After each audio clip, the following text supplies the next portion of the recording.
بسم الله الرحمن الرحيم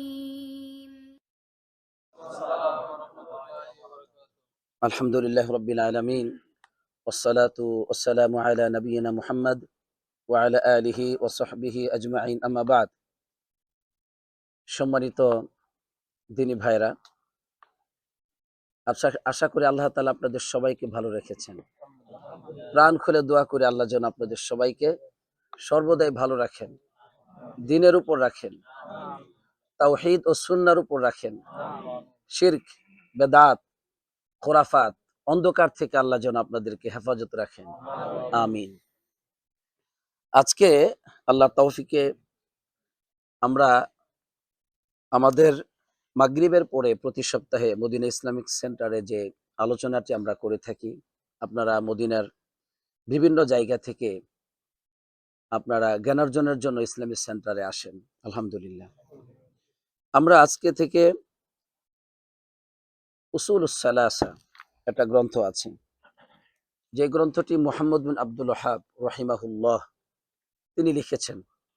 এই যে কিতাবটি উসুলুস সালাসা, তো এর মানে এর অর্থ হচ্ছে তিনটি মূলনীতি ও আদিল্লাতুহা, এবং তিনটি মূলনীতির দলিল প্রমাণ সহ এই কিতাবটি আমরা আপনাদেরকে পড়াইতে চাই। আল্লাহ যেন আমাকে তৌফিক দান করেন। এই কিতাবের গুরুত্বটা কতটুকু সেটা আপনাদেরকে বলি। আল্লাহর তৌফিকে যখন এদেশে মুহাম্মদ বিন আব্দুল ওয়াহাব দাওয়াতি কাজ করলেন, তখন তিনি এই কিতাবটি তিনি লিখেছেন এবং মানুষকে শিখিয়েছেন। কিতাবুত তাওহীদ লিখেছেন, মানুষকে তিনি দর্স তাদরিস দিয়েছেন। তো এটার গুরুত্ব এতটাই ছিল সেই যুগে যে উলামায়ে কেরামগণ এটাকে মানুষের কাছে ব্যাপকভাবে প্রচার করতেন। ইবনে বাজ রহমাতুল্লাহ আলাই তিনি বলছেন, সৌদি আরবের গ্র্যান্ড মুফতি যিনি, তিনি কি বলছেন শুনেন, যে ওয়াকাদ কানা শেখ মুহাম্মদ বিন আব্দুল ওয়াহাব ইউলাক্কিনু আত-তালাবাতা ওয়াল আম্মা হাযিহিল উসুল লিইউদাররিসুহা ওয়া ইয়াহফাযুহা ওয়া লিতাস্তাকিররা ফি কুলুবিহিম লিকাউনিহা কাঈদাতুন ফিল আকিদা। তিনি বলছেন যে মুহাম্মদ বিন আব্দুল ওয়াহাব রাহিমাহুল্লাহ তিনি এই কিতাবটাকে ছাত্র এবং সাধারণ জনগণ সবার কাছেই এটাকে তালকিন করাইতেন। নিজে একদম তালকিন করার তিনি বলতেন এবং ছাত্ররা বলতো, সাধারণ জনগণ বলতো। এইভাবে শিখিয়েছেন, একদম তালকিন করা, মানে আমি পড়বো আপনারা আমার সাথে সাথে পড়বেন, এইভাবে। কেন? কারণটা হচ্ছে যে এটাকে যাতে করে তারা পড়ে, যাতে করে তারা মুখস্থ করে তাদের অন্তরে যেন এটা বদ্ধমূল হয়ে যায়, অন্তরে যেন গেঁথে যায়। কারণটা হচ্ছে এটা হচ্ছে কায়দা ফিল আকীদার মধ্যে, কায়দা মানে এটা মূল বিষয়, যেটা কায়দা, কায়দা মানে আপনার মূল বিষয়, মূলনীতি, যেটা ফর্মুলা, বীজগণিত অঙ্কের ফর্মুলা আছে না, বিভিন্ন জি সূত্র আছে না, এটা আকীদার সূত্র। তিনটি মূলনীতি এখানে আছে। এটা কি? মারিফাতুল্লাহ, মারিফাতুর রাসূল, মারিফাতুদ্দিন। আল্লাহ রাব্বুল আলামিনকে চিনা, মুহাম্মদ সাল্লাল্লাহু আলাইহি সাল্লামকে চিনা এবং দ্বীনকে জানা বিল আদিল্লাহ, কোরআন এবং সুন্নাহর দলিলের মাধ্যমে। এই তিনটি বিষয় এটা এতটাই গুরুত্বপূর্ণ যে সবাইকে তিনি শিখাতেন, ছাত্র, তালিবুল ইলম এবং সাধারণ জনগণ, যাতে করে সবাই পড়ে, লিয়াদরুসুহা, যাতে করে সবাই পড়ে এটা, ওয়াহফাযুহা, সবাই যেন মুখস্থ করে। তো এত গুরুত্ব দিয়েছেন এই বিষয়টাকে। এই জন্য উলামায়ে কেরামগণ, পরবর্তী উলামায়ে কেরামগণও মুহাম্মদ বিন আব্দুল ওয়াহাবের রহিমাহুল্লাহর পরেও দেখা যায় যে এই বিষয়টাকে গুরুত্ব দিতেন। এমনকি উলামায়ে কেরামগণ যারা ছিলেন তারা ইয়াহুসুনাল উলাতা লিইলজামিন নাসি বিতাআল্লুমিহা ওয়া ফাহমিহা, ওই যুগের উলামায়ে কেরামগণ রাষ্ট্রনায়কদেরকে বলতেন সৌদি আরবের, যে আবশ্যিকভাবে যেন সাধারণ জনগণের উপর তারা জরুরি করে দেয় যে এই বিষয়টাকে শিখা এবং বুঝা। এজন্য সব মসজিদে মসজিদে ইমামগণ এই জন্য দেখা যায় শেখ আব্দুর রহমান বিন হাসান রহিমাহুল্লাহ ওই যুগের একজন আলেম। তো তিনি বললেন যে যে আমিরগণ তারা আদেশ করতেন, জামিউল মুদাররিসিন ওয়া ইম্মাতুল মাসাজিদ বিল হুজুর ইনদা মান ইউআল্লিমুহুম দীনাহুম, সমস্ত মুদাররিস এবং মসজিদের ইমামগণ তারা যেন উপস্থিত থাকেন ওই জায়গাতে যেখানে এই তালিম হবে, সবাইকে উপস্থিত থাকতে হবে এই কিতাবটি, কারণ তাদেরকে এটা শিখতেই হবে। তো এভাবে করে তারা মানুষের মাঝে তাওহীদকে প্রচার করেছেন। তাওহীদ এমনি চলে আসে না, এটা শিক্ষার সাথে সম্পৃক্ত। বেদাত দেখে দেখে শিখে, বেদাতের দাওয়াত এটার জন্য কোনো ব্যাপার না, শয়তান নিজে দায়িত্ব নিয়েছে। যত অন্ধকারের মানুষ আছে, যত খারাপ মানুষ আছে, যত অজ্ঞ আছে, তাদের কাছে বেদাতকে সে পৌঁছে দিবে, এটা শয়তানের কাজ। কিন্তু তাওহীদ, সুন্নাহ, সঠিক জ্ঞান, এটা আল্লাহ প্রদত্ত নিয়ামত ভাই, আলহামদুলিল্লাহ। নেক্সট সন্তান পাওয়ার জন্য অনেক কান্নাকাটি করতে হয়, খারাপ সন্তান উপহার পাওয়ার জন্য কিছুই লাগে না। ওইটা 2 দিনে দেখবেন যে সন্ত্রাসী হয়ে গেছে, ছেড়ে দেন, টাকা টুকা দেন, দেখবেন যে 3 দিন পরে এসেই কোথায়। আচ্ছা, আমার মোবাইলটা কার কাছে? আচ্ছা, দেখতেছি, এটা কারণ আছে। কদ্দারাল্লাহু মা শাআ ফাআল। এটাই কারণ। লা ইলাহা ইল্লাল্লাহ। এখন আসবে ইনশাআল্লাহ। আচ্ছা, তো যেটা বলতেছিলাম যে আলহামদুলিল্লাহ, তো এই কিতাবটার এত বেশি গুরুত্ব যে মুহাম্মদ বিন আব্দুল ওয়াহাব রাহিমাহুল্লাহ যে এটা লিখেছেন, যে উসুলুস সালাসা, 3টি মূলনীতি, এটার গুরুত্ব এতটুকু যে রাষ্ট্রনায়ক পর্যন্ত ওই জামানায় তারা সবাই এটাকে পড়ার ব্যাপারে সাধারণ জনগণকে উদ্বুদ্ধ করতেন, ইমামদেরকে, মুদারিসদেরকে, ছাত্রদেরকে, সাধারণ জনগণকে, সবাই এটা শিখতে হবে। তাহলে এটা আমাদের শেখার দরকার আছে না নাই? এই কারণে দেখা যায় যে মোহাম্মদ বিন ইব্রাহিম আলু শেখ অনেক বড় একজন, এখন আসে না? হুম? না আসলো, বাদ দেন এগুলি, তাহলে এটা খুলে ফেলেন। জি। তো তো সম্মানিত বন্ধুগণ, খেয়াল করেন আপনারা, তো মোহাম্মদ বিন ইব্রাহিম আলু শেখ হাফিজাহুল্লাহ, তিনি অনেক বড় একজন আলেম ছিলেন, অনেক সম্মানিত ছিলেন। তো তিনি অনেকগুলো গ্রন্থ লিখেছেন। তিনি লিখেছেন লাইম্মাতিল মাসাজিদ, মসজিদের ইমামদের কাছে, সকল এই রাষ্ট্রের সকল ইমামদের কাছে লিখেছেন যে ইয়ামুরুহুম বিতালিমি জামাআতিল মসজিদ, মসজিদের যে জামাতে যারা শরীক হয় তাদের সবাইকে যেন এটা আদেশ করে সালাসাতুল উসুল, উসুলুস সালাসা বা সালাসাতুল উসুল, এই 3টি মূলনীতি যেন তাদের সবাইকে শেখানো হয়। ওয়া ইয়াকিদা লাহুম মাজলিসান ইয়াউমিয়ান ইয়াসআলুহুম আনহা, প্রতিদিন তাদের জন্য মাজলিস করবে মসজিদে, সেটা যখনই হোক, ফজর পরে হোক, আসর পরে হোক, মাগরিবের পরে হোক, যেন মাজলিস সেখানে গঠন করা হয়, যে জিজ্ঞাসা করবেন এটা সম্পর্কে যে কিনা, পারো কিনা, বুঝেছো কিনা, এত গুরুত্ব ছিল।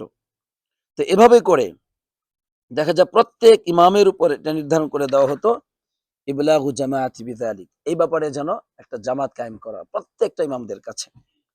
ওয়ায়াকিদু লাহুম মাজলিসান ইয়াউমিয়ান ইয়াসআলুহুম আন ফিহি আন উমুরি দীনিহিম ওয়া ইউআল্লিমুহুম মা ইয়াখফা আলাইহিম মিনহা, যে প্রতিদিন তাদের জন্য মাজলিস থাকবে, সেই মাজলিসে ইমাম জিজ্ঞাসা করবেন দিন সম্পর্কে, তাদেরকে শিখাবেন, তারা দিন সম্পর্কে যেটা বুঝে না এই বিষয়ে জানবেন, জিজ্ঞাসা করবেন।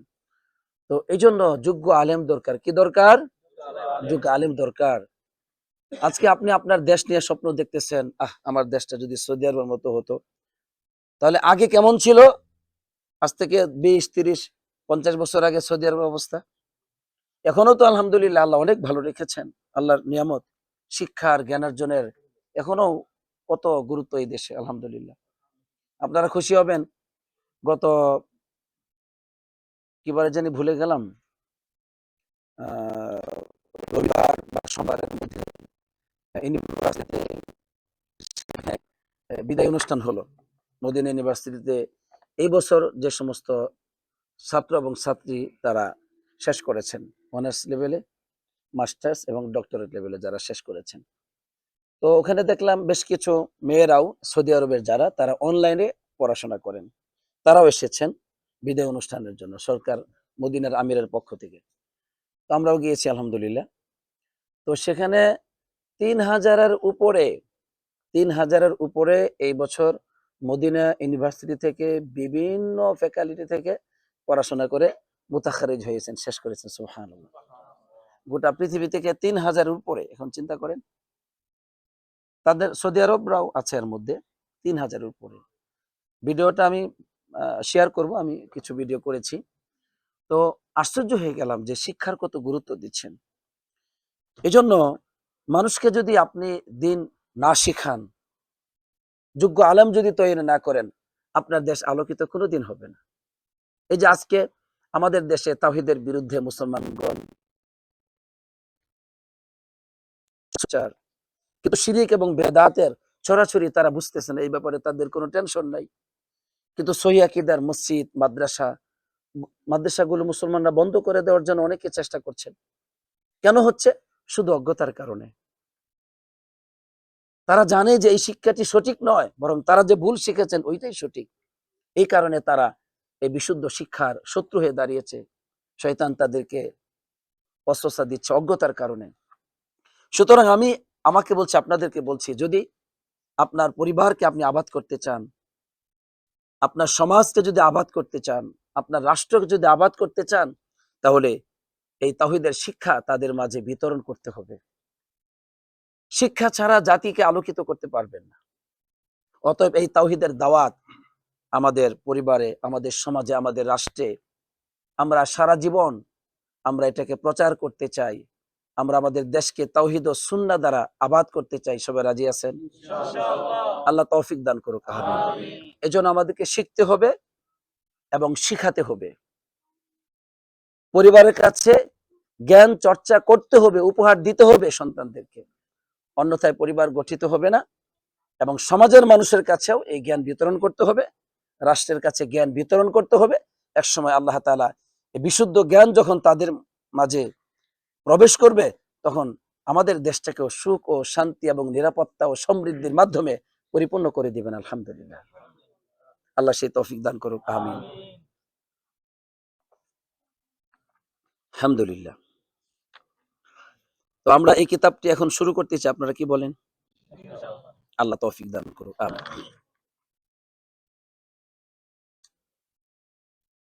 সম্মানিত মুসান্নিফ রাহিমাহুল্লাহ, মুহাম্মদ বিন আব্দুল ওয়াহাব রাহিমাহুল্লাহ, আল্লাহ তাকে জান্নাতবাসী করুক। একদিন তার জীবনী নিয়ে আমি একদিন আলোচনা করবো ইনশাআল্লাহ, অচিরেই। আল্লাহ যেন আমাকে তৌফিক দান করেন। তো তিনি এই কিতাবটিতে বেশ কিছু বিষয় আলোচনা করেছেন, কিন্তু মূল বিষয় হলো তিনটি। কয়টি? আল্লাহকে জানা, আল্লাহ রাসূলকে জানা এবং দিনকে জানা, দলিল প্রমাণ সহ। কিন্তু এটা বলার আগে তিনি ছাত্রকে শিখাচ্ছেন। কাকে শিখাচ্ছেন? ছাত্রকে। তো ছাত্রকে যে তিনি শেখাচ্ছেন এই কিতাবটা যারাই পড়বে, তো তিনি শুরুতে বলতেছেন রহিমাকাল্লাহ, ছাত্রকে সম্বোধন করে বলতেছেন রহিমাকাল্লাহ। আপনি যদি এই কিতাবের ছাত্র হন অসুবিধা নাই। তিনি বলছেন ইলাম রহিমাকাল্লাহ, যে তুমি জেনে রাখো আল্লাহর প্রতি আল্লাহ আল্লাহ তোমার প্রতি দয়া করুক। কি করুক? আল্লাহ তোমার প্রতি দয়া করুক। তো এখানে একটা বিষয় শিক্ষা, যে আপনি যদি কোনো ছাত্রকে শিখাতে চান তাহলে তার জন্য দোয়া করা উচিত। ইলাম, তুমি জেনে রাখো, শিখো, পড়ো, জানো, রহিমাকাল্লাহ, আল্লাহ তোমার প্রতি দয়া করুক। এই জন্য আমরা আমাদের সন্তানদেরকে যদি শিখাতে চাই, আমরা তাদের জন্য দোয়া করব যে আল্লাহ তোমাকে দয়া করুক, তোমার জ্ঞানকে আল্লাহ বৃদ্ধি করুক, তোমার প্রতি আল্লাহ তাআলা ইহসান করুক, তোমাকে সত্যবাদী হিসেবে কবুল করুক, তোমাকে আল্লাহ তাআলা তার একনিষ্ঠ গোলাম হিসেবে কবুল করুক। এরকম দোয়া আমরা করব। কেমন? অনুরূপভাবে ছাত্রকেও আমরা দোয়া করব। তাহলে শায়েখের ভাষায় আমি দোয়া করতেছি, ইলাম রহিমাকাল্লাহ, জেনে রাখো আল্লাহ তোমার প্রতি দয়া করুক। তো আপনারা যেহেতু এখানে অনেকে আছেন, আমি এবং আল্লাহ আপনাদের সবার উপর দয়া করুক। আলহামদুলিল্লাহ। এরপর তিনি বলছেন আন্নাহু ইয়াজিবু আলাইনা তাআল্লুমু আরবা'i মাসাইল, যে আমাদের উপর ওয়াজিব 4টি মাসআলা জানা। কয়টি মাসআলা?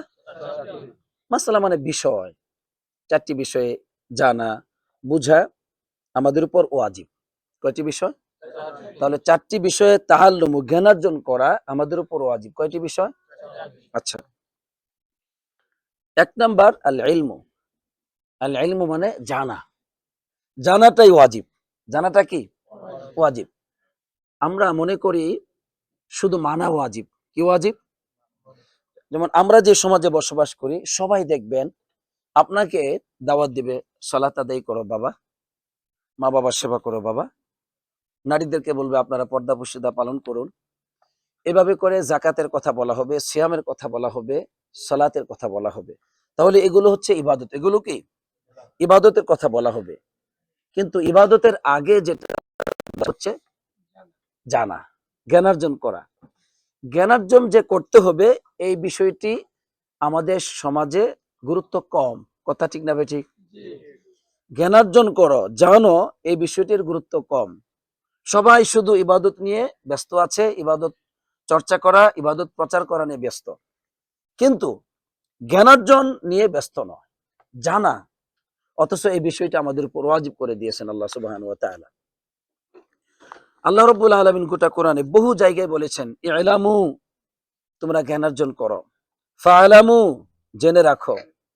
এভাবে আল্লাহ তাআলা আমাদেরকে জানতে বলেছেন। কি জানতে বলেছেন? ফাআলামু ওয়ালামু আন্নাল্লাহা বিকুল্লি শাইইন আলিম। তোমরা জেনে রাখো আল্লাহ তাআলা সকল বিষয়ে জ্ঞান রাখেন। ওয়ালামু আন্নাল্লাহা গফুরুর রহিম। তোমরা জ্ঞানার্জন করো, জানো যে আল্লাহ তাআলা ক্ষমাশীল, অতি দয়ালু। এভাবে করে আল্লাহ তাআলা গোটা কোরআনে জানতে বলেছেন। সুবহানাল্লাহ। তো এজন্য জানতে হবে, এই জানাটা আমাদের সর্বপ্রথম ওয়াজিব। জানা, এরপরে মানা ওয়াজিব। আল্লাহ রাব্বুল আলামিন মুহাম্মদ সাল্লাল্লাহু আলাইহি ওয়াসাল্লামকে সম্বোধন করে বলছেন, ফাআলাম আন্নাহু লা ইলাহা ইল্লাল্লাহ। তুমি জ্ঞানার্জন করো যে আল্লাহ ছাড়া আর সত্য কোনো ইলাহ নেই। আল্লাহ ছাড়া আর সত্য কোনো ইলাহ নেই, এই বিষয়ে তুমি আগে জানো। ওয়াস্তাগফির লিযামবিকা ওয়া লিল মুমিনিনা ওয়াল মুমিনাত। এরপর তুমি আমল করো। আগে জানো, পরে আমল করো। কি আমল? তুমি তোমার জন্য এবং এবং মুমিন নর-নারীদের জন্য আল্লাহর কাছে ক্ষমা চাও। কার কাছে ক্ষমা চাও? আল্লাহর কাছে। আগে তুমি জানো। জানার পরে কি জানবে তুমি? যে তুমি জানবে আল্লাহ সুবহানাহু ওয়া তাআলা তিনি হলেন ইলাহ। তিনি কি? ইলাহ, সত্য ইলাহ। তিনি যুল উলুহিয়া, ইবাদতের একমাত্র অধিকারী। ইবাদত একমাত্র তার জন্য করতেই হবে। জাযাকাল্লাহ খাইর। ইবাদত করতে হবে। পৃথিবীর সকল মানুষকে আল্লাহ আদেশ করেছেন যে তোমরা এক আল্লাহর ইবাদত করো। সকল বান্দাদেরকে আদেশ করেছেন তোমরা এক আল্লাহর ইবাদত করো। যদি মানুষ ইবাদত না করে আল্লাহ তাআলা তাদেরকে জাহান্নামে পাঠাবেন।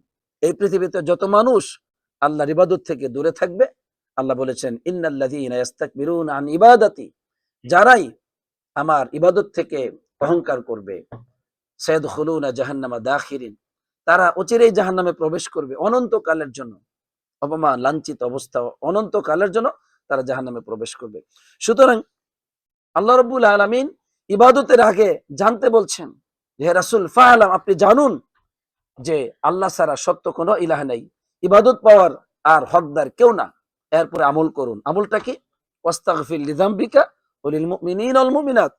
আপনি আপনার গুনাহের জন্য ক্ষমা প্রার্থনা করুন আল্লাহর কাছে এবং মুমিন নরনারীদের জন্য আল্লাহর কাছে ক্ষমা চান। এখন অনেকে বলবে মুহাম্মদ সাল্লাল্লাহু আলাইহি ওয়াসাল্লাম কি গুনাহ করতে পারে? আহলুস সুন্নাহ ওয়াল জামাতের কথা হলো নবীজির যারা সগীরা ভুল হতে পারে। কি গুনাহ? ছোট গুনাহ, সগীরা গুনাহ হতে পারে। কিন্তু দ্বিতীয়বার হয় না। একবার হয়, দ্বিতীয়বার হয় না। দলিল, যেমন মুহাম্মদ সাল্লাল্লাহু আলাইহি ওয়াসাল্লাম একবার তিনি তার স্ত্রীদেরকে খুশি করার জন্য তিনি বলছিলেন যে আমি আর মধু খাবো না। কি খাবো না? মধু খাবো না। কিরকম? তিনি আশা নামাজের পরে কোন এক স্ত্রী ঘরে মধু খেতে যান। এখন নারীদের মধ্যে তো এই সমস্যাটা আছে। একজন আরেকজনের মধ্যে একটা রেষারেষি আছে, তাই না?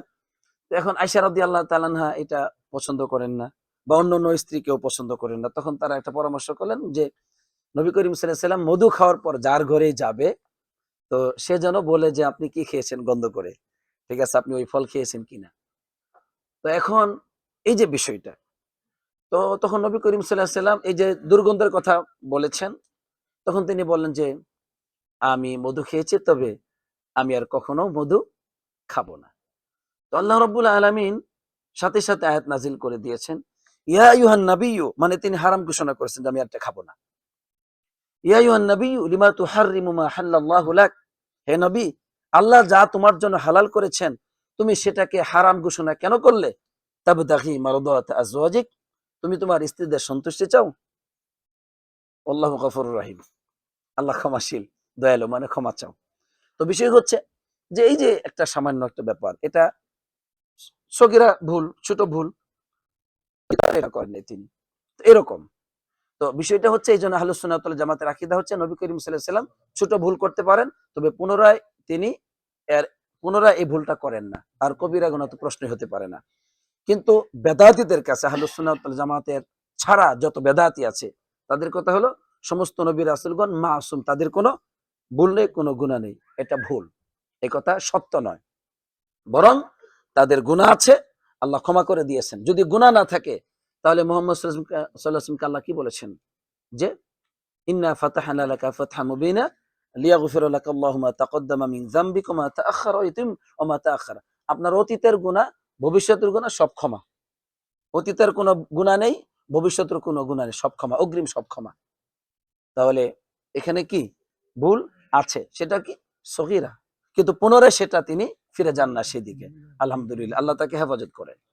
তো এটা হচ্ছে আহলুস সুন্নাত ওয়াল জামাতের আকীদা। এটা ইমাম নববী, ইমাম বুখারী বলেন, ইমাম মুসলিম বলেন, এটা ইমাম ইবনে তাইমিয়া বলেন, এটা ইমাম ইবনুল কাইয়িম রাহমাতুল্লাহ বলেন, এটা ইমাম ইবনে বাজ রাহমাতুল্লাহ আলাইহি বলেন, সালিহ উসাইমান বলেন, সবাই কথা। তো এখন যে বিষয়টা বললাম যে আগে জ্ঞানার্জন করতে বলেন, কি করতে বললেন? যে তোমরা তুমি জ্ঞানার্জন করো, হে রাসূল তুমি জ্ঞানার্জন করো, আগে জানো, এরপর আমল করো, যে আল্লাহ যেন, আল্লাহর কাছে তুমি ক্ষমা চাও এবং মুমিন নরনারীদের জন্য আল্লাহর কাছে ক্ষমা চাও। সুতরাং আগে কি করতে হবে? জ্ঞানার্জন করতে হবে। জ্ঞানার্জন যদি আপনি না করেন তাহলে আপনি সঠিকভাবে আল্লাহ তাআলাকে মানতে পারবেন না। জ্ঞানার্জন করতে রাজি আছি তো? এখন আমরা জ্ঞানার্জন কেমনে করব? আল্লাহ এটা আদেশ করলেন, এটা আল্লাহ ওয়াজিব করলেন, এটা আল্লাহ ফরজ করলেন, আর যেটা এর চাইতে কম গুরুত্বপূর্ণ দুনিয়াতে, ওইটার পিছনে আমরা সময় ব্যয় করতেছি কিনা? ঠিক অতটুকুই আপনি পাইবেন, এর বেশি পাবেন না। আল্লাহর কাছে যাওয়ার পরে ততটুকুই পাবেন যতটুকু আপনি আল্লাহকে গুরুত্ব দিয়েছেন। আর দুনিয়াতে সুখ শান্তি সবাই চাই, কিন্তু এই সুখ শান্তির জন্য আপনি আখিরাতের মহা কল্যাণকে দূরে রাখলেন, তাহলে আপনার মতো বোকা আর কেউ নাই, আজ থেকে বেশি না। এখানে যারা আমরা আছি, আমি বিশ্বাস করি আজ থেকে 20 বছর পরে আমরা অনেকেই থাকবো না পৃথিবীতে। 30 বছর পরে আমাদের যাদের বয়স 40, তখন 70 হবে। আচ্ছা, 30, এখানে 40-এর বয়সের উপরে কিছু আমরা অনেকেই আছি আলহামদুলিল্লাহ। 50-এর উপরে এখানে দু একজন থাকতে পারেন। তো আজ থেকে 40 বছর পর, 50 বছর পর আশা করা যায় কেউ থাকবে না এখানে। এবং আপনি যে পৃথিবীতে বসবাস করতেছেন আপনার লেভেলের, 50 বছর পরে পৃথিবীতে কেউ থাকবে না। যাদেরকে দেখতে পাচ্ছেন রাস্তা দিয়ে চলতেছে, পৃথিবীতে বসবাস করতেছে, নারী এবং পুরুষ, বিল্ডিং এর মালিক, গড়ের মালিক, গাড়ি বাড়ির মালিক, অট্টালিকার মালিক, সবাই মাটির নিচে আপনি সহ চলে যাবেন। ঠিক না ভাই? ঠিক। এই ব্যাপারে ঈমান আনার দরকার আছে। এটা ঈমান আনার দরকার নাই, এটা না আনলেও চলবে, এটা বাস্তব। যাওয়া লাগবে, মানলেও যাওয়া লাগবে, না লাগলেও যাওয়া লাগবে। সুতরাং এই পৃথিবীতে যে উদ্দেশ্যে এসেছেন এটা ঠিক রেখে দুনিয়া কামান, অসুবিধা নেই আলহামদুলিল্লাহ। কিন্তু দুনিয়া কামাতে গিয়ে আখিরাত বাতিল করে এর চাইতে জ্ঞানী মানুষ নাকি বোকা মানুষ আর কেউ হতে পারে না। আল্লাহ বুঝবার তৌফিক দান করুন।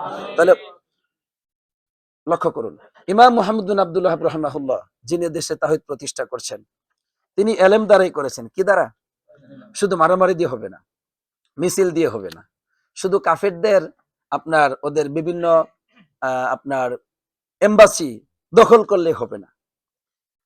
মানুষকে, মানুষের অন্তর আলোকিত করতে হবে। কি করতে হবে? মানুষের অন্তর যদি আলোকিত করতে পারেন, ওই মানুষ রাত এবং দিন আল্লাহকে ভয় করে চলবে।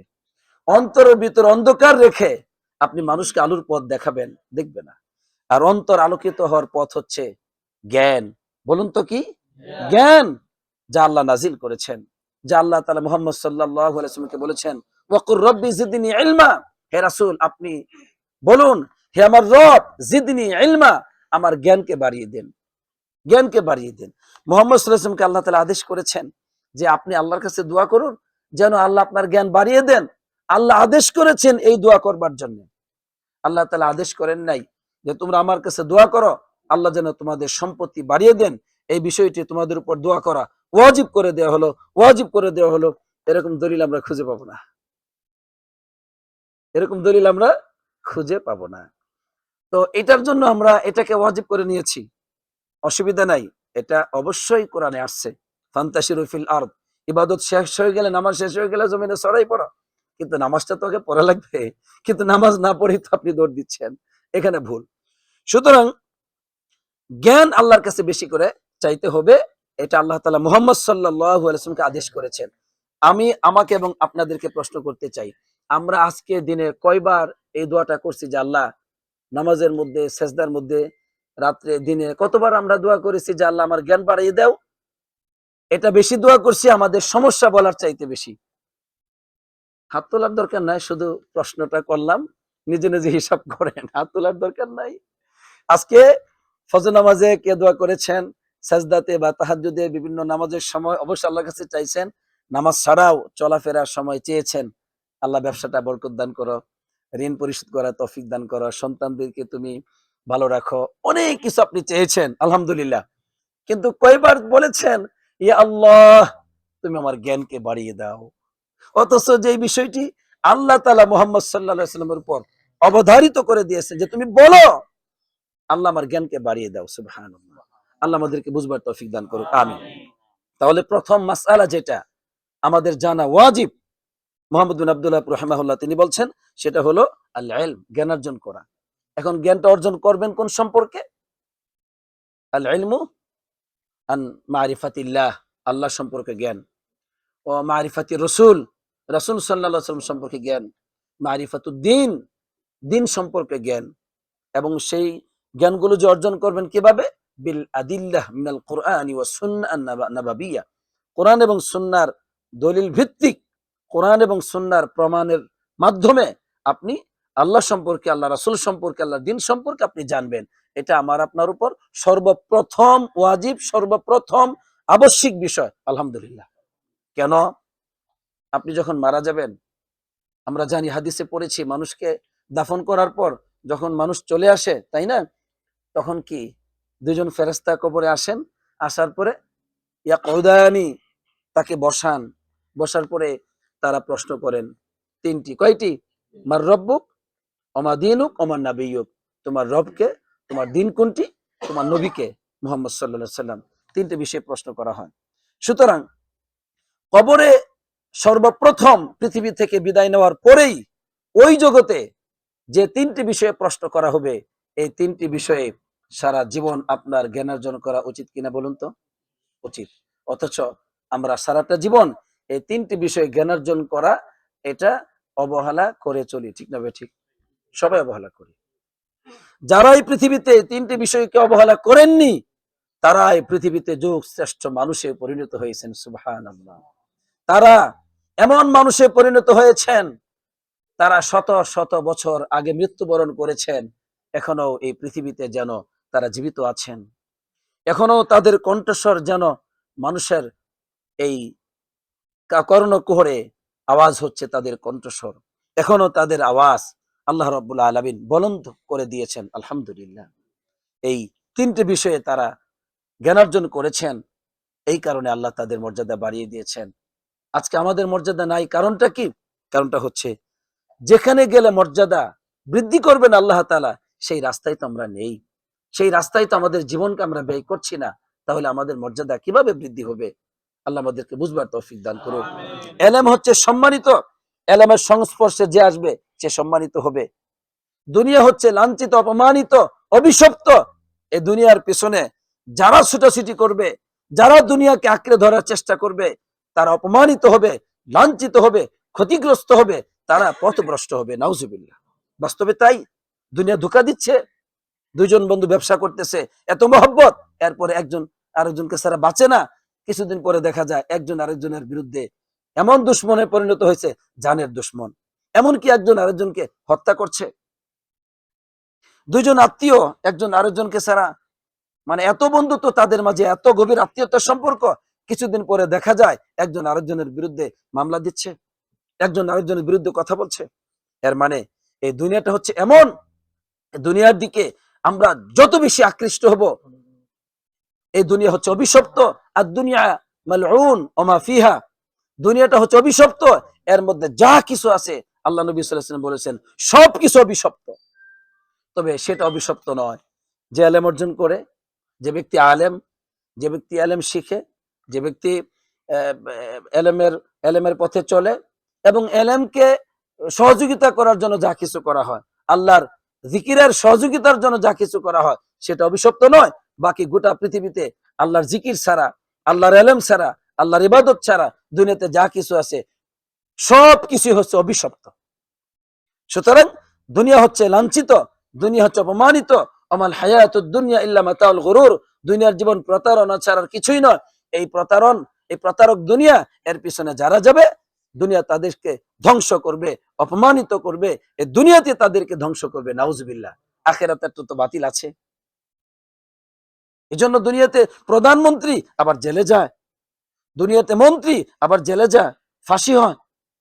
দুনিয়াতে বিশাল ক্ষমতাশীল, এত এত টাকার মালিক আবার জেলে যায়, থুতু খায় মানুষের। কারণ দুনিয়ার পিছনে ঘুরেছে। আবার এলেমের পিছনে যারা ঘুরেছে, এলেম তাদেরকে সম্মানিত করে। গরিবের সন্তান আলহামদুলিল্লাহ সম্মানিত হয়েছে। এতিম, কিন্তু কোরআন এবং সুন্নাহর সংস্পর্শে এসে সে আর এতিম নাই, সে অনেক বড় হয়ে গেছে আলহামদুলিল্লাহ। এভাবে এলেম আপনাকে সত্যবাদী বানাবে, মুত্তাকিন বানাবে, আপনাকে আল্লাহ নিকটবর্তী করবে, আপনাকে পবিত্র করবে আলহামদুলিল্লাহ। সুতরাং এলেম থেকে আপনার জীবন যত বিচ্ছিন্ন, তত ক্ষতির মধ্যে আপনি থাকবেন। এলেমের সাথে জীবনে যত গভীর সম্পর্ক হবে, তত বেশি আপনি সম্মানিত হবেন আলহামদুলিল্লাহ। আল্লাহ তৌফিক দান করুক, আমিন। আচ্ছা, তাহলে প্রথম কাজটা কি? এলেম অর্জন করা, তাই না? এটা ওয়াজিব আমাদের উপর, কি বলেন তো? ওয়াজিব। 2 নম্বর কাজ হচ্ছে যে আমাদের উপর ওয়াজিব হচ্ছে ওয়াল আমালু বিহি, কি করা? আমল করা। কি করা বলুন? আমল করা। আমল করতে হবে। যদি আপনি জানার পর আমল না করেন, আপনার এই জ্ঞানের, এই জানার, এই ইলমের কোনো মূল্য আল্লাহর কাছে নেই। আমরা এই দেশে দেখেছি দাওয়াতি কাজ করতে গিয়ে বিভিন্ন ভিলাতে হাফিজুল কোরআন সালাত আদায় করে না, বলে মাদ্রাসার শিক্ষক ছিলাম, সালাতে আসে না। কারণটা কি জানেন?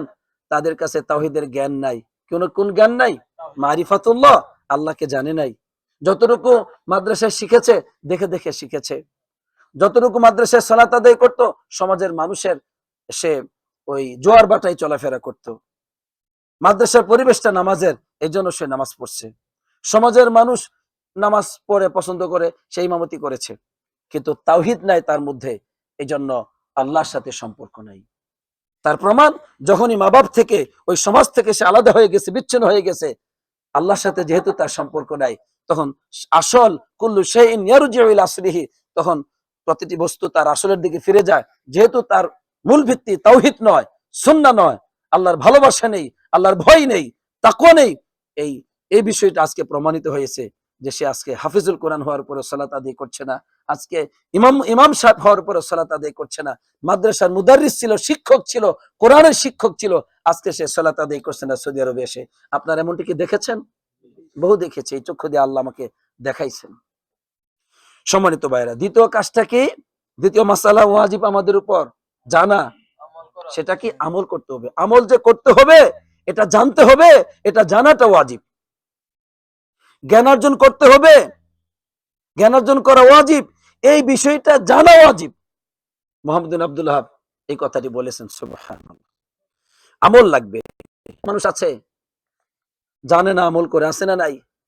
জানে না, আমল করে। ওই কোনটা তাওহীদ, কোনটা সুন্নাহ, কোনটা বেদাত, কিছু জানে না। অনেক দোয়া কালেমা মুখস্থ, সব বেদাতি দোয়া, একটাও সুন্নাহ না, জানে না, আমল করতেছে। তাদেরকে যদি জ্ঞানার্জনের কথা বলবেন, আসবে না। বলবে তোমাদের ওখানে গেলে পথভ্রষ্ট করে ফেলবে আমাদেরকে, সে আসবে না। কারণ সে আমল করে, সে জানে সে অনেক ভালো পথে আছে, সিরাতি মুস্তাকিমের পথে আছে। নাউজুবিল্লাহ। জ্ঞান নাই, এজন্য আমল করে, অথচ শিরিক বেদাতে ভর্তি তার জীবন। নাউজুবিল্লাহ। তো যারা আমল করে জ্ঞান অর্জন করে না, তাদের চরিত্র হচ্ছে, কোরআনে আল্লাহ বলেছেন, তারা খ্রিস্টান। তারা কি? খ্রিস্টান। কারণ কোরআনুল কারীম আমরা সূরা ফাতিহার মধ্যে পড়ি না, ইহদিনাস সিরাতাল মুস্তাকিম, নামাজের মধ্যে পড়ি, আল্লাহ আমাদেরকে সঠিক পথ আপনি দান করুন। সিরাতাল লাযিনা আনআমতা আলাইহিম, তাদের পথ দান করুন যাদেরকে আপনি নিয়ামত দিয়েছেন। তারা কারা? নবী রাসূলগণ নিয়ামত দিয়েছেন, সিদ্দিকিনদের পথ, সৎ মানুষের পথ, এদেরকে আপনি নিয়ামত দিয়েছেন, এদের পথ আপনি আমাদেরকে দান করুন। গায়রুল মাগদুবি আলাইহিম, তাদের পথ চাই না, যাদের প্রতি আপনি রাগ, ক্রোধান্বিত, ইহুদি। এদের চরিত্রটা কি ছিল? তারা জানছে কিন্তু আমল করে নাই, জানছে সত্য কিন্তু আমল করে নাই, এজন্য এদের প্রতি আল্লাহ রাগান্বিত। সত্যকে গোপন করেছে জানার পরে দুনিয়ার স্বার্থে। ইহুদিদের চরিত্র হলো এটা, সব জানে কিন্তু গোপন করে। আর ওয়ালাদ-দাল্লিন, এরা হলো খ্রিস্টান, নাসারা। ওয়ালাদ-দাল্লিন, পথভ্রষ্ট এরা হচ্ছে খ্রিস্টান। এদের পথ আমরা চাই না। কেন? কারণ এরা আমল করে কিন্তু জানে না, আমল করে কিন্তু জানে না। এই দুই দলই ধ্বংস। জানে আমল করে না, তারাও ক্ষতিগ্রস্ত, আমল করে কিন্তু জানে না, তারাও ক্ষতিগ্রস্ত। তাহলে ক্ষতিগ্রস্ত নয়, সফলকামী তারা কারা? যারা জানার পরে আমল করে। আলহামদুলিল্লাহ, আমরা জানবো, জানার পরে কি করব? আমল করবো। আল্লাহ সেই তৌফিক দান করুক, আমিন। তাহলে লক্ষ্য করুন, দ্বিতীয় নম্বর যে মাসআলাটা মুহাম্মদ বিন আব্দুল ওয়াহাব আমাদেরকে জানতে বলতেছেন, সেটা হলো যে যা তুমি জানবে সে অনুযায়ী তুমি আমল করবে। আলহামদুলিল্লাহ, আমল ছাড়া আপনার কোনো মূল্য আল্লাহর কাছে নেই। এই জন্য কিয়ামতের মাঠে 4টা প্রশ্ন করবেন আল্লাহ সুবহানাহু ওয়া তাআলা। 4টা প্রশ্নের জবাব দেওয়ার আগে কেউ 2 কদম লড়াচড়া করতে পারবো না, একদম। ওখানে 4টা 5টা অসুবিধা নেই। তো ওই একটারে ভাঙ্গে 2টা করা যায়, সুযোগ আছে আর কি। তাহলে দেখুন কি আছে। 1 নাম্বার, যে আপনার জীবন সম্পর্কে আল্লাহ প্রশ্ন করবেন। আনুমরিহি ফিমা আফনা, আপনার জীবনটা কোন পথে আপনি ব্যয় করেছেন, আল্লাহ জিজ্ঞাসা করবেন। আপনার দিন, আপনার রাত, আপনার সকাল, আপনার সন্ধ্যা কোন পথে আপনি ব্যয় করেছেন, আল্লাহ জিজ্ঞাসা করবেন। উপায় নাই। 2 নম্বর, ওয়ান ইলমিহি ফিমা ফাআলা, আপনার জ্ঞান সম্পর্কে আল্লাহ জিজ্ঞাসা করবেন, কতটুকু আমল করেছো। এজন্য আমল দরকার আছে না নাই? শিখলে হবে না, আমল করতে হবে। 3 নম্বর প্রশ্ন, ওয়ান মালিহি মিন মিন আইনা ইকতাসাবা ওয়া ফিমা আনফাকাহু, এখানে 2টা ভাগ করা যায়, কিন্তু 2টা ভাগ না করলে একটা করলে এটা 3 নম্বর পয়েন্ট হয়। যে সম্পদ সম্পর্কে আল্লাহ জিজ্ঞাসা করবেন, কোন পথে অর্জন করেছো, এবং অফিমা আনফাকাহু, কোন পথে তুমি এটাকে ব্যয় করেছো, কোন পথে অর্জন করেছো, কোন পথে ব্যয় করেছো। আরে আজকে আমাদের অধিকাংশ মানুষের সম্পদগুলো হারাম দ্বারা মিশ্রিত। নাউজুবিল্লাহ। ধোঁকা সেখানে রয়েছে, সেখানে মানুষের হক রয়েছে, সেখানে মিথ্যা রয়েছে। এই যে আপনার তাওহীদে অপূর্ণতা, যে মিথ্যা বললে আমার বরকত হবে, সত্য বললে আমি ফেসে গেলাম, তাহলে আমার টাকা পয়সা চলে যাবে, এটা হচ্ছে নাকসফিত তাওহীদ। আল্লাহর তাওহীদের মধ্যে আপনার অপূর্ণতা, ঠিক ওই পরিমাণ আযাব আসবে আপনার জীবনে। নাউজুবিল্লাহ। যার জীবনে যতটুকু তাওহীদ অপূর্ণতা, তার জীবনে তত বেশি গুনাহ, পাপ, শয়তানের ইবাদত। নাউজুবিল্লাহ। এই যে যারা বলে যে আমরা তো আকীদা ঠিক আছে কিন্তু রাত্রে গুনাহ করি, অসুবিধা নাই, তাদের সবার তাওহীদের সমস্যা। কোথায় সমস্যা? তাওহীদের সমস্যা। কারণ তোমার ভুল ধারণা যে তুমি জ্ঞানার্জন করতেছো, শিরিক করো না, এটা ঠিক আছে, শিরিক করো না, তাহলে তুমি যে গুনাহ করো, ঘরে গেলেই মোবাইলের মাধ্যমে বিভিন্ন ভাবে এটা সেটা হারাম খাও, হারাম দেখো, হারাম কাজের সাথে সম্পৃক্ত, এটা কেন? এর মানে নাকসুন ফিত তাওহীদ, তোমার তাওহীদের ত্রুটি। ঠিক ওই পরিমাণ আল্লাহ তাআলা তোমাকে আযাব দিবেন। নাউজুবিল্লাহ। দুনিয়াতে তুমি শান্তি পাবে না, আখিরাতেও পাবে না। আর তাওহীদ যত পূর্ণতা পাবে, আল্লাহর প্রতি ঈমান, ভালোবাসা, ভয়, আল্লাহর প্রতি পূর্ণ বিশ্বাস যত পূর্ণতা পাবে, তত বেশি আপনার আমল, আখলাক, রাত, দিন, সকাল, সন্ধ্যা সুন্দর হবে, আলোকিত হতে থাকবে। আলহামদুলিল্লাহ। এজন্য এটা একটা ভ্রান্ত চিন্তা চেতনার মানুষ, তারা বলে যে হুজুর আকীদা ঠিক আছে, কিন্তু কি নাই একটু, এটা কিন্তু সহিহ আকীদার কিছু মানুষও বলে যে যাই বলেন কিছু ভুল ত্রুটি হয়ে যায়, এটা দুনিয়াতে চলি তো, ভুল ত্রুটি হয়ে যায়, কিন্তু শিরিক করি না। এবারটা হাদিস কোরআনে গুনাহকেও শিরিক বলা হয়েছে। গুনাহকেও, কারণ ওই আল্লাহর সাথে শিরকুন আসগর অসুবিধা নেই, মানে শিরিক ব্যতীত গুনাহে আপনি লিপ্ত হবেন না, ওটা তো শয়তানের অংশ, ওখানেও শিরিক আছে, তো ওটা ছোট শিরিক। এখন বিষয় হলো যে আকীদা ঠিক আছে কিন্তু আমলে ত্রুটি, এর মানে আপনার তাওহীদের সমস্যা। আল্লাহ বুঝবার তৌফিক দান করুক, আমিন। সুতরাং আমল দরকার আছে না নাই? তো আপনাকে জিজ্ঞাসা করা হবে কোন পথে আপনি অর্জন করেছেন, কোন পথে খরচ করেছেন সম্পদ। 4 নম্বর ওয়ান জিসমিহি ফিমা আবলাহু, এই যে দেহটা কোন পথে আপনি এটাকে ব্যয় করেছেন, কোন পথে, শরীরটাকে কোন পথে আপনি ব্যয় করলেন, আল্লাহর পথে না শয়তানের পথে, দুনিয়ার জন্য না আখিরাতের জন্য, কেন করেছেন, এটা আল্লাহ জিজ্ঞাসা করবেন। হাদিসটি তিরমিজিতে আসছে, আলহামদুলিল্লাহ। সুতরাং এলাম অনুযায়ী আমাদেরকে আমল করতে হবে, আল্লাহ সেই তৌফিক দান করুক, আমিন। তাহলে কয় নম্বর হয়ে গেল? 2 নম্বর, যে আমরা জানবো 1 নম্বর মাসআলা, 2 নম্বর মাসআলা হচ্ছে আমল করব আমরা, এটাও জানতে হবে। 3 নম্বর হচ্ছে ওয়াদাওয়াতু ইলাইহি, আমরা যা জানলাম, যার উপর আমল করলাম, ওই দিকে আবার দাওয়াত দিতে হবে, আলহামদুলিল্লাহ। তাহলে জানছিটা কি? আল্লাহ সম্পর্কে জ্ঞান, আল্লাহ রাসূল সম্পর্কে জ্ঞান সাল্লাল্লাহু আলাইহি সাল্লাম, এবং আল্লাহর দ্বীন সম্পর্কে জ্ঞান, যেটা আপনি জেনেছেন। মানলেনটা কি? আল্লাহকে মানলেন, আল্লাহ রাসূলকে মানলেন, আল্লাহর দ্বীন অনুযায়ী জীবনযাপন করলেন, এটা মানলেন তো। এখন আপনাকে 3 নম্বর মাসআলা হচ্ছে ওয়াজিব আপনার উপর জানা, যে এই অনুযায়ী আপনাকে দাওয়াত দিতে হবে। দাওয়াতটা কি দিবেন? আল্লাহর দিকে আপনি দাওয়াত দিবেন মানুষকে, তাওহীদের দিকে। দাওয়াতটা কি দিবেন? নবীজির সুন্নাহকে আঁকড়ে ধরার জন্য আপনি দাওয়াত দিবেন। দাওয়াতটা দিবেনটা কি? আল্লাহর দ্বীন মানার জন্য মানুষকে দাওয়াত দিবেন, আলহামদুলিল্লাহ। পরিষ্কার হলো? এই দাওয়াত আমাকে আপনাকে দিতে হবে। কোরআনুল কারীমে আল্লাহ রাব্বুল আলামিন এ সম্পর্কে বলছেন, মুহাম্মদ সাল্লাল্লাহু আলাইহি ওয়াসাল্লাম সম্পর্কে, যে তুমি তোমার উম্মতকে বলে দাও। আয়াতটি ভালো করে বুঝুন। কুল হাযিহি সাবিলি আদউ ইলাল্লাহ আলা বাসীরাতিন আনা ওয়া মান ইত্তাবা'আনি ওয়া সুবহানাল্লাহি ওয়া মা আনা মিনাল মুশরিকিন। রাসূল তুমি তোমার উম্মতকে বলে দাও, হাযিহি সাবিলি, এটা আমার পথ, এটা আমার পথ, আদউ ইলাল্লাহ, আমি আল্লাহর দিকে মানুষকে ডাকি। কোন দিকে? আলহামদুলিল্লাহ, আল্লাহর দিকে মানুষকে ডাকি। নবীজি কার দিকে ডাকতেন? আল্লাহর দিকে ডাকতেন। আযানটা শেষ হোক। আল্লাহুম্মা সাল্লি আলা মুহাম্মাদ ওয়া আলা আলি মুহাম্মাদ।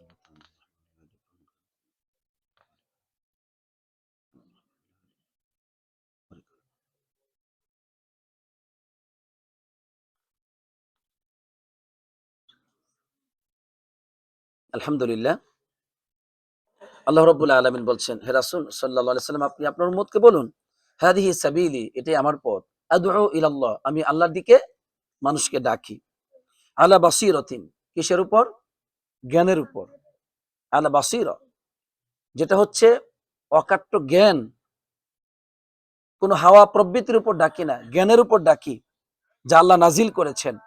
এজন্য জ্ঞান ব্যতীত ডাকা যাবে না। অনেক মানুষ মানুষকে দাওয়াত দেয়, জ্ঞান নাই, ইসলামের কথা বলে, জ্ঞান নাই, সে নিজেই অজ্ঞ, নিজেই বুঝে না, নিজেই জানে না, অথচ সে দাওয়াত দিচ্ছে। অথচ এটা যে আল্লাহ রাব্বুল আলামিন হারাম ঘোষণা করেছেন, যে হারাম, তোমাদের উপর হারাম ঘোষণা করা হলো, ওয়ান তাকুলু আলাল্লাহি মা লা তা'লামুন, হারাম ঘোষণা করা হলো তোমরা আল্লাহর সাথে শিরিক করবে না। 2, ওয়ান তাকুলু আলাল্লাহি মা লা তা'লামুন, তোমাদের উপর হারাম আল্লাহ সম্পর্কে এমন বিষয়ে কথা বলবে যে ব্যাপারে তোমার জ্ঞান নাই। অথচ আজকে কত মানুষ জ্ঞান ছাড়া কথা বলতেছে, এটা হারাম, জায়েজ নাই। তো মুহাম্মদ সাল্লাল্লাহু আলাইহি ওয়াসাল্লাম বলছেন, আমি আল্লাহর দিকে মানুষকে ডাকি আলা বাসীরা, জ্ঞানের উপর। আলহামদুলিল্লাহ। কোন জ্ঞান?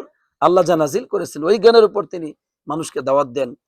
আনা ওয়া মান ইত্তাবা'আনি, আমি দাওয়াত দেই এবং আমার অনুসরণ যারা করে, তারা মানে আমার সাহাবায়ে কেরামগণ, আমরা দাওয়াত দেই আল্লাহর দিকে। কার দিকে? কিসের উপর? জ্ঞানের উপর। সুবহানাল্লাহ। এইজন্য প্রিয় ভাইয়েরা আমার, আপনাদেরকে বলতে চাই যে এই দাওয়াত আপনাকে দিতে হবে, দাওয়াত দিতে হবে, এটা জ্ঞানার্জন করা ওয়াজিব এই বিষয়ে। এটা হলো 3 নম্বর মাসআলা, আমল করার পর দাওয়াত দিতে হবে। লক্ষ্য করুন, আল্লাহ নবী সাল্লাল্লাহু আলাইহি ওয়াসাল্লাম দাওয়াত দিয়েছেন, এজন্য আজকে আমরা ইসলাম পেয়েছি, আলহামদুলিল্লাহ, আল্লাহর তৌফিক।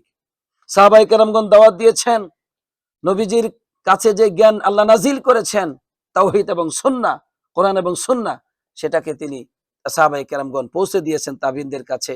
এভাবে যুগে যুগে আমাদের পর্যন্ত এসে পৌঁছেছে, আলহামদুলিল্লাহ। অতএব এই দাওয়াত আপনাকে দিতে হবে, আপনার পরিবারে, আপনার সমাজে, আপনার রাষ্ট্রে দাওয়াতের জন্য আপনার জীবনকে ব্যয় করা উচিত, আপনার জীবনকে ব্যয় করা উচিত। কথা বুঝে আসলো?